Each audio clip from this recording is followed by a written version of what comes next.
Hi everyone, thanks for watching. My name's Julie. I'm an independent consultant with Kaszazz, based in Victoria, Australia. Today I'd like to show you how to make this birthday card, a nice men's birthday card, featuring some of the industrial collection from Kaszazz. So we've got our papers here that we need. I'm going to start by stamping on this plastic piece with the happy birthday stamp. Going to use StazOn because it's the ink that will dry on the plastic sheet. I always like to have my stamp face up so I can see where the ink's going. Tap the ink pad on and you can see that it's all nice and shiny and got enough ink. Then you simply line it up on your piece and give it a good firm pressure. You don't need to push it through the table, just a nice firm pressure. Now, stamping on the plastic, it can be a little bit tricky to get a really good solid image, but in this case we don't need to worry too much about that because it'll just go with the look of the card. The plastic has stuck on, you just gently peel it straight off. You can see there we've got the happy birthday typeset image on the plastic. So we'll just pop that aside and we'll let that dry. It does take a couple of minutes to dry on the plastic. Now we're going to work on our non-stick craft sheet on some white card. I'm going to ink blend some distress inks on here. So we're going to use Ice Spruce, Hickory Smoke and Faded Jeans. Just a little bit of each colour. Rub your ink blending tool with your foam onto your ink pad, get it fairly juicy. Always start in circles on your non-stick craft sheet and just bring that across onto your work. Now in this case it has got a couple little bits in it. Swap them off on some scrap paper. We just want to do a few patches at random of the colours. I like a lot of blue in this, so I'm doing a fair bit of blue. Ice Spruce. Once again, ink it up well, holding it by the block. The handles are more just for storage. And coming in, filling in those gaps. You can see how well the colours just blend in together and give you a nice look where it just fades from one colour into the other. You don't need to press down too hard if you've got a reasonable amount of ink on your blending tool. Just keep moving it in circles so you don't get the square edges. If you get your blending tool and start on here and press down, you're going to get square edges and they're going to be hard to blend out. Which is why you always, oops, get that bit off there, start on your craft sheet, distribute the ink evenly on your blending tool and just bring it in circles across. Once you've got a layer down it gets easier because the ink then blends with the ink. So we've just got random of those two. And then we'll come in with a little of the Hickory Smoke. And this is the newer round blending tools that we have now. I still use the old ones because I already had them. And we're just going to come in with a bit of this darker grey colour into the image, onto the sheet here. So you're not looking for a perfect background, you're just looking basically to add some colour. It gives that nice graded look between that.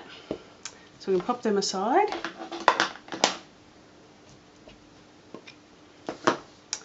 Now what we're going to do on here is we're going to do a ghosting technique. So we've got our background stamp here, which is a little bit hard to see probably on the camera, but it's an industrial blueprint sketch type background. We're going to spray that with water from our mister bottle, and you just don't want to get it on your work, but I want to try and keep it in camera. 4 or 5 sprays. So you just want a light mist of water across that, and then you're just going to stamp that onto your piece of paper. Being distress ink, the water will react with it, and then we lift that off, and you can see on here, hopefully, I'll just try the stamp. You can see how the water has reacted with the ink and it kind of pushes the ink to the side and gives you that whiter ghosted image look. Now you can dry this with your heat gun. If you don't have a heat gun, a hairdryer will do the job. So I will just dry that and be back in a second. Okay, I'm back. So you can see the image now quite clearly. If you don't dry that with a heat gun, you will find that the water may keep seeping out until it dries. So in this case it probably is best to dry it rather than just letting it dry by itself. Now what we're going to do is we're going to get our papers These are from the Industrial Collection from Kaszazz, and we're just going to tear off a piece across the top of this just to give it a nice torn edge. And we're going to use the Distress Ink Ground Espresso to edge both of these two pieces. So once again on your craft sheet, and we're just this time just sort of hitting the edges of the pieces, and just gives a nice defined edge and kind of makes it look a bit more aged and vintage looking. So once again, this isn't supposed to be a perfect, pristine, clean cut card, so you don't need to worry about making it too neat. Always working in circles, and do it a bit heavier on the corners if you want to, like so. And clean your craft sheet, because the ink does sit wet on the craft sheet, which is what helps you to blend nicely by using it. But it will, if you go and put your card down, it'll transfer the ink onto your card. So I'm just using our Oatmeal card base, which is a beautiful cardstock that we have. Folding that in half, running the bone scorer along. If you fold it back the other way, you then get a nice crisper fold for it. Now I'm just going to pick up the piece of paper that I dropped. Right, pop this away. Now we're going to attach, oops, I needed that still. We're just going to blend around the edges of this.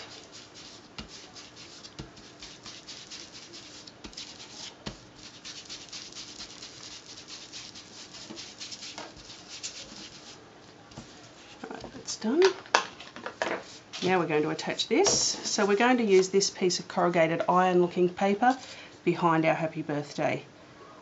So that should be dry. It's still a little bit tacky, so just be careful on that. And we're going to use some brads to attach that. I'm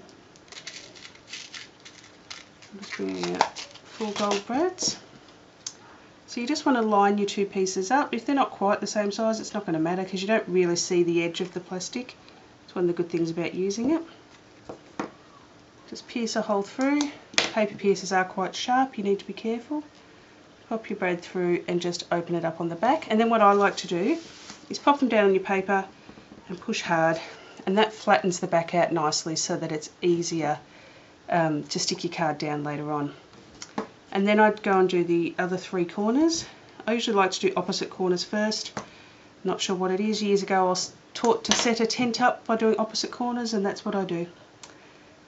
Make the bed, do the opposite corners first. I don't know why. It just seems to work well. So you're just going to open your brad up. Be sure not to put your little legs hanging out over the side. We don't want to see them. Now that that's held together, we'll pierce the other 2 corners. I'm just piercing into a cork here.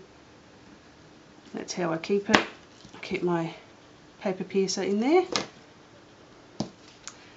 Lucky my husband's a wine drinker and we get plenty of corks, although we are slowly running out because not so many bottles have them these days. Pop the brads through. Now this card, I did forget to say, is designed not by me but by a fellow consultant, Debbie Green, who's also from Victoria here. Very creative, talented lady.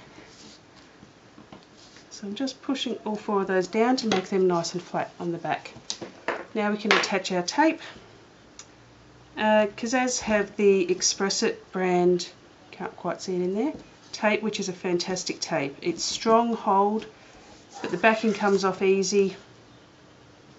It tears easy. You don't need to worry about going up your scissors by cutting tape. You don't need to worry about these fancy little tape dispenser things. It's just a really good quality tape.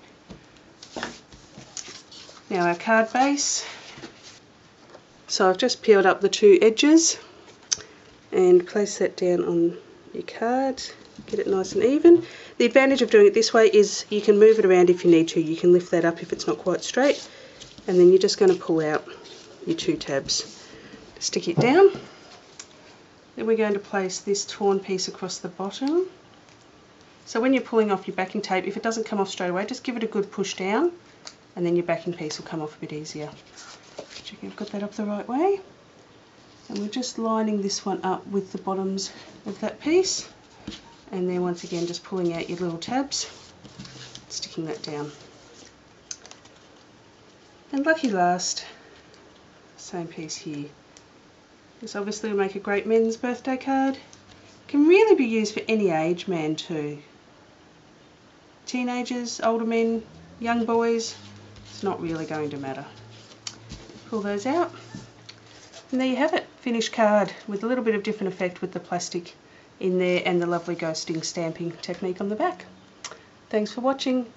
You can check out the information below for more details and give me a thumbs up and feel free to share with your friends. Thanks, bye.